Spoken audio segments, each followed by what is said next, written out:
Eu, Pierre Rivier, que degolei minha mãe, minha irmã e meu irmão.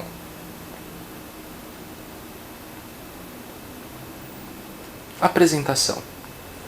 Queríamos estudar a história das relações entre a psiquiatria e a justiça penal. No caminho encontramos o caso Rivier. Neste caso estava relatado nos Annales de Hygiène Publique et Médecine Légale de 1836. Como todos os outros dossiês publicados por essa revista, esse compreendia um resumo dos fatos e perícias médico-legais. Contudo, ele apresentava um certo número de elementos extraordinários. Primeiro, uma série de 3 relatórios médicos que não somente não traziam as mesmas conclusões e não faziam exatamente o mesmo número de análise, mas tinham cada um uma origem e um estatuto diferente na instituição médica. O relatório de um médico de província, o relatório de um médico da cidade encarregado de um asilo importante e o relatório, enfim, assinado pelos maiores nomes da psiquiatria e da medicina legal da época. Esquirol, Mark, Orfila e etc. Segundo, um conjunto relativamente importante de peças judiciárias, entre elas as declarações das testemunhas, todas habitantes de uma pequena comuna normanda, interrogadas sobre a vida, a maneira de ser, o caráter, a loucura ou imbecilidade do autor do crime. E finalmente, terceiro, um material, ou melhor, o fragmento de um memorial redigido pelo próprio acusado camponês de cerca de 20 anos que dizia mal saber ler e escrever e que tinha empreendido durante sua prisão preventiva a tarefa de dar detalhes e explicação sobre seu crime: o assassinato de sua mãe e sua irmã e seu irmão. Tal conjunto nos pareceu único na documentação impressa da época. A que o devemos? Sem dúvida, não a repercussão do próprio caso. Os casos de parricídio não eram relativamente numerosos nos tribunais do júri da época, 10 a 15 por ano, às vezes mais. Além disso, o atentado e o processo de Fieschi, a condenação e execução de Lacenari e a publicação das suas memórias ocupavam na mesma época o essencial das crônicas judiciárias. A Gazette des Tribunaux falou apenas rapidamente do caso Rivier e na maioria das vezes reproduzindo o que dizia o piloto do Calvados. O caso Rivier nunca se tornou um clássico da psiquiatria penal, como Henriette Cornier, Papavoine ou Leger. Além do antigo dos Annales de Hygiène, não encontramos nenhuma outra referência a Rivier nas publicações médicas. O Jornal de Médecine et Chirurgie Pratique resumiu em 1836 o artigo dos Annales. Vignier evocou brevemente o caso de Pierre Rivier no Examen des comptes de la Administration de la Justice Criminelle, em 1846. O próprio advogado de Pierre de Rivier, Berthold, que devia adquirir posteriormente uma notoriedade bastante grande, parece jamais ter feito em seus textos alusão a seu antigo cliente. O caso Rivière não foi, portanto, um grande caso. A extensão singular do dossiê publicado pelos Análises se explica, talvez, por uma mistura de circunstâncias fortuitas e de razões gerais. É provável que um médico ou alguém importante na região de Caen tenha alertado os grandes peritos parisienses da época sobre a condenação à morte a 12 de novembro de 1835 de um parricida que muitos consideravam louco. Ele teria então aceitado intervir no momento com do pedido de indulto e, segundo o dossiê constituído para isso, em todo caso, redigiram seu parecer sobre as peças após a condenação, sem nunca terem encontrado Pierre Rivière. E, conseguida a comutação, foi esse dossiê, ou parte dele, que fizeram publicar nos Análises de Higiene. Mas, além dessas circunstâncias, um debate mais geral se delineia, onde a publicação desse dossiê por Esquirol e seus colegas deveria ter seu efeito. Em 1836, estavam em pleno debate sobre a utilização dos conceitos psiquiátricos na justiça penal. Mais exatamente, estavam num episódio preciso desse debate. A noção de monomania homicida que Esquirol colocou em circulação em 1808, homens da lei como Collard de Montigny, médicos da Urbain Coast, mas, sobretudo, os magistrados e os tribunais, tinham oposto forte resistência, principalmente depois de 1827, a tal posto que os médicos peritos ou advogados de defesa hesitavam em utilizar uma noção que tinha a reputação desagradável de materialismo junto às cortes e alguns júris. Por volta de 1835, parece que se pôde notar nos médicos uma certa tendência a apresentar pareceres médicos menos diretamente ligados à noção de monomania, como se eles quisessem provar ao mesmo tempo que tais resistências podem levar a grandes erros judiciários, e que a doença mental pode se demonstrar através de uma sintomatologia muito mais larga. Em todo caso, o dossiê Rivière, tal como está publicado nos Análises, emprega a monomania com extrema discrição. Em compensação, apela largamente para sinais, sintomas, testemunhos, elementos de prova bem diversos. Há, no entanto, em tudo isso, um fato surpreendente. Circunstâncias locais ou gerais permitiram publicar uma documentação singularmente vasta para a equipe, mas para a nossa também. Ora sobre ela e sobre esta peça única, que é o memorial de Rivière, o silêncio se fez rápida e totalmente.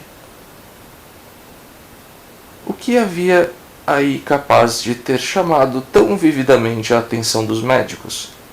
Desconcertar o seu saber? Sejamos francos, não foi talvez isso que nos deteve um ano sobre esses documentos, mas simplesmente a beleza do manuscrito de Rivière. Tudo pareceu nossa estupefação. Mas daí a fazer disso um livro? Creio que o que nos fixou nesse trabalho, nós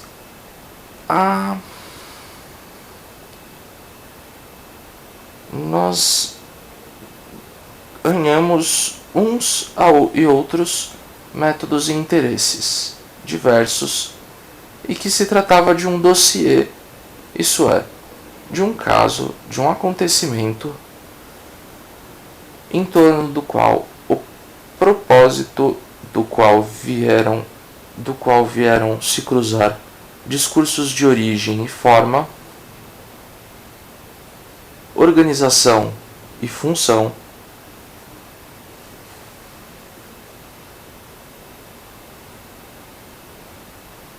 diferentes o do juiz de paz, do procurador, do presidente do tribunal do júri, do ministro da justiça, do médico de província e de esquirol, o dos aldeões com seu prefeito,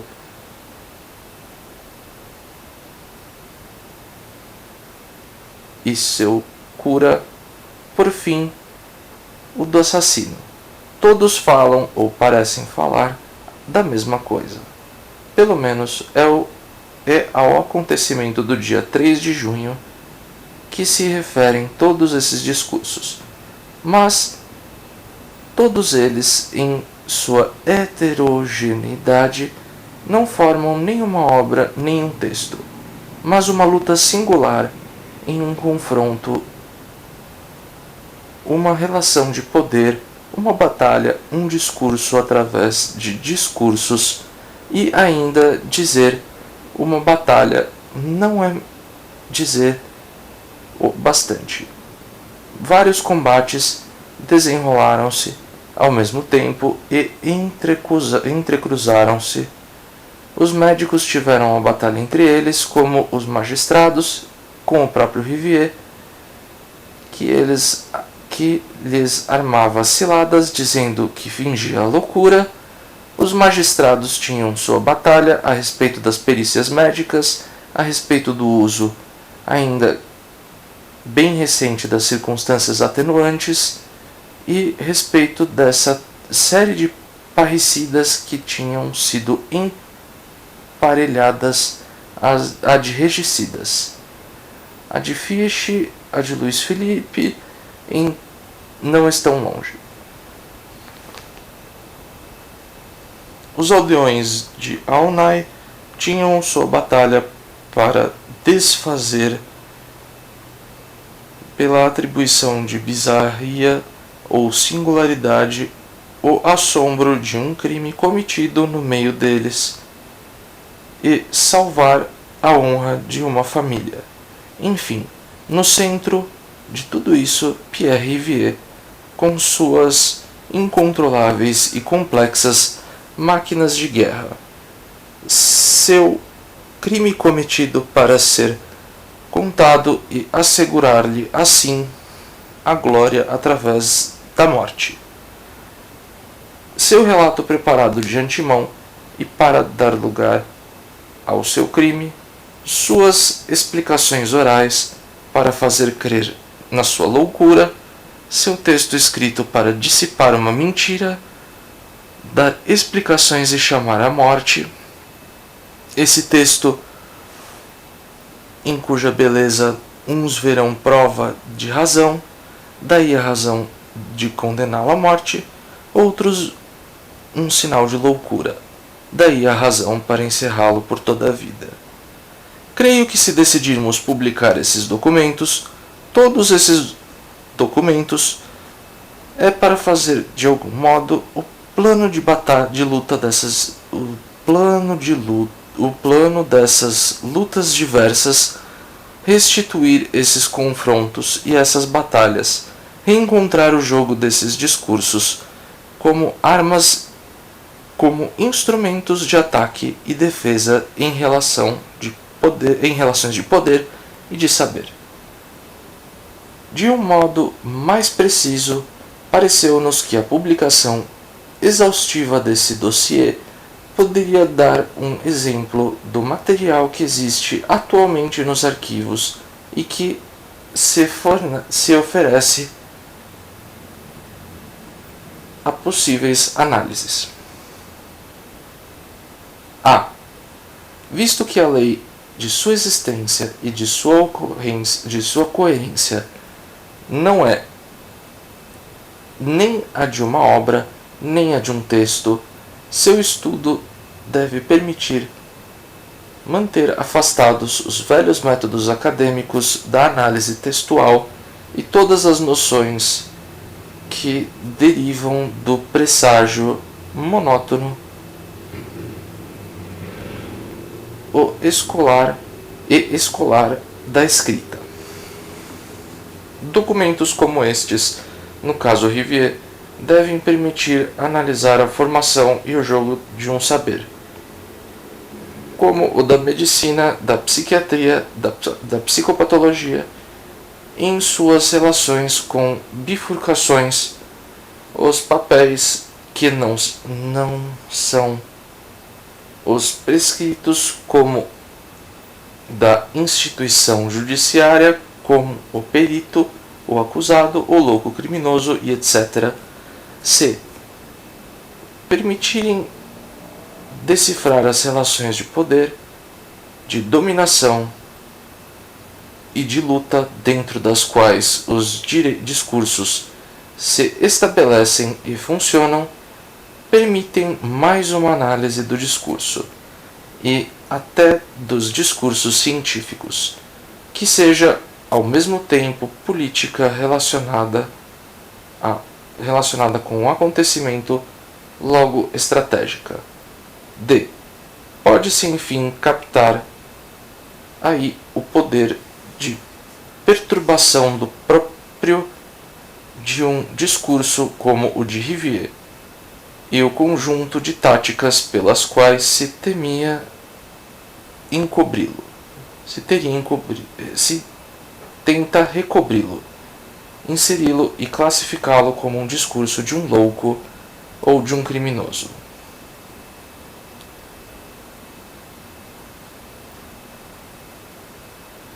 Eis o que pode explicar o partido que tomamos nessa publicação. Procuramos encontrar todas as peças desse caso e, por isso, entendemos não somente as peças judiciárias que os análises de higiene publique haviam publicado apenas em parte, mas também os artigos da imprensa e, sobretudo, o memorial de Rivière na íntegra. Os análises haviam publicado somente a segunda parte. A maioria dessas peças estavam nos arquivos departamentais de Caen. O essencial desse trabalho de pesquisa foi feito por J. P. Peter. Fora algumas peças judiciárias de menor interesse, publicamos por aqui, pois aqui tudo o que foi escrito por ou sobre Pierre Rivière e o que foi impresso ou manuscrito estava ao nosso alcance. Para apresentar esses documentos, renunciamos à utilização de um método tipológico, dossiê judiciário, depois dossiê médico.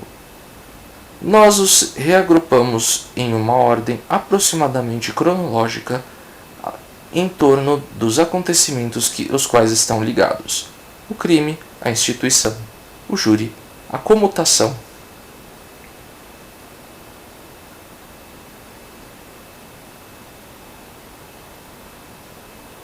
O confronto dos diferentes tipos de discurso, as regras e os efeitos desse afrontamento aparecem assim com uma certa clareza.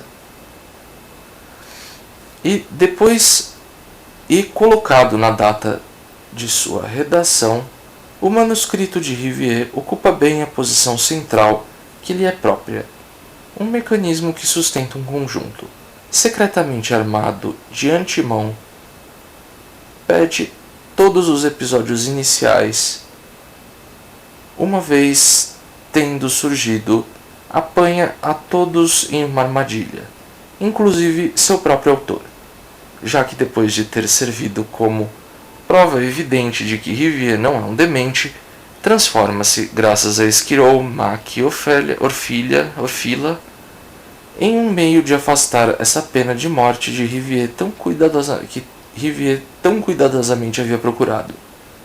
Esse discurso de Rivier decidimos não interpretá-lo, nem impor qualquer comentário psiquiátrico ou psicanalítico. Primeiro, foi ele que nos serviu de ponto zero para medir a distância entre os outros discursos e as relações que entre elas se estabeleceram. Segundo, por não ser possível falar dele sem retomá-lo num desses discursos médicos, judiciários, psicológicos, criminológicos, dos quais queríamos falar a partir dele, teríamos então lhe imposto esta relação de forças que tentaríamos mostrar o efeito redutor e de que teríamos sido, por nosso lado, vítimas. Enfim, e sobretudo, por uma espécie de veneração, talvez também de terror, por um texto que devia arrastar com ele 4 mortes, não queríamos sobrepor nosso texto ao memorial de Rivier. Fomos subjugados pelo parricida dos olhos avermelhados. Reunimos no fim do volume 1 certo número de notas. Algumas dizem respeito ao saber psiquiátrico que opera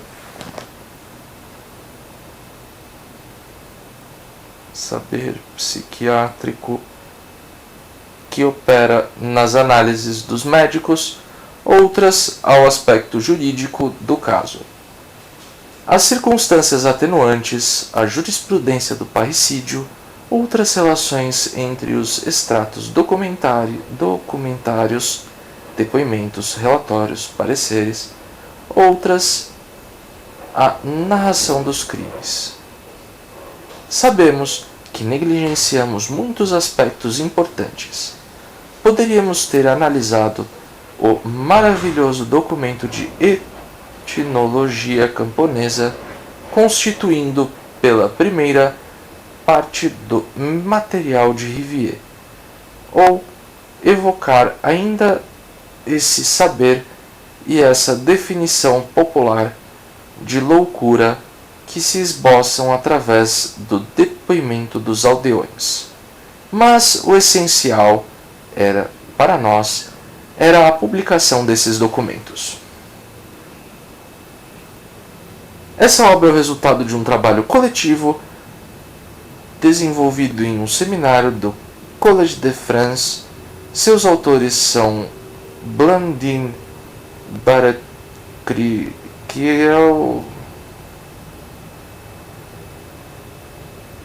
e mais um monte de gente que tinha um nome em francês que eu não vou conseguir ler.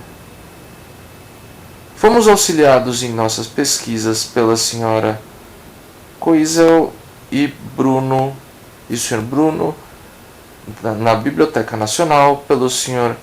Berset nos Arquivos Nacionais, pelo Sr. Bernard e pela Sra. Grau nos Arquivos Documentais de Calvados, pela Sra. Anne Sorrier, do Centro de Pesquisas Históricas. O memorial de Pierre Rivier tinha recebido no mesmo ano, no processo, sua publicação, uma publicação em brochura. Ela não encontra-se na Biblioteca Nacional. É esta versão, que não muito fiel, que os Análises de Hygiène Publique reproduziram parcialmente. Reconstituímos o texto, a ortografia, a pontuação do manuscrito. Para os documentos judiciários, adotamos a ortografia e as pontuações atuais. O conjunto do dossiê figura nos arquivos de Calvados sob o número 2U907, Tribunal do Júri de Calvados, processo criminal, 4º trimestre de 1835. Michel Foucault.